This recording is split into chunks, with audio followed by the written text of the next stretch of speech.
ejot pa dzīvi, man grāmata vienmēr ir bijusi ļoti svarīga.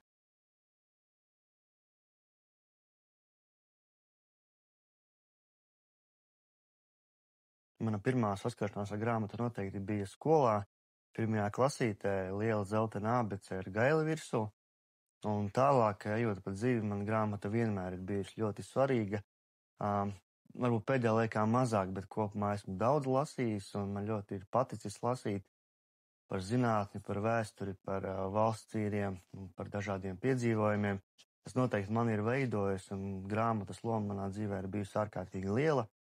Pēdējā laikā es lasu, manuprāt, pārāk maz, un noteikti pie tā būtu jāpiestrādā, jo tas, ko tu vari gūt, lasot grāmatu, ir neatcerami. Informācija, pieredze, zināšanas, iztēle, sajūtas, emocijas, tas viss ir grāmatā, un noteikti katram iesaku to darīt daudz, bieži, un jo vairāk, jo labāk. Grāmatas kā vērtību nesējas, kā izglītības nesējas loma pasaules vēsturē ir neatcerama. Daudz gadsimtu garumā tā ir bijusi galvenais izglītības avots, kultūras pārneses avots, informācijas pārneses avots, un tiešām tās loma ir bijusi milzīga.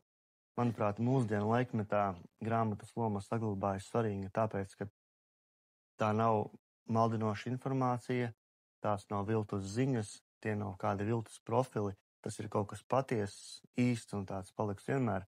Tāpēc grāmatas loma arī nākotnē noteikti būs ļoti svarīga. Varbūt var mainīties formāts, kā grāmata izskatās, varbūt dažreiz tas var būt digitāls, taču kopumā, manuprāt, grāmatas kā vērtības loma saglabāsies un būs svarīga arī uz priekšu. Un kopumā ņemot vērā to ieguldījumu, ko grāmata ir devusi pasaules vēsturē un cilvēces attīstībā, digitālajām tehnoloģijām vēl daudz laika vajadzīgs, lai pārspētu to ieguldījumu, ko ir devusi grāmata. Esmu drošs, ka grāmata kā vērtība saglabāsies arī pēc 50, 100 un 500 gadiem. Noteikti tā joprojām ir ļoti laba dāvana, un aicinu visiem ne tikai lasīt grāmatas, bet arī rakstīt grāmatas un veidot saturu nākamajām paudzēm un nākamajiem gadsimtiem.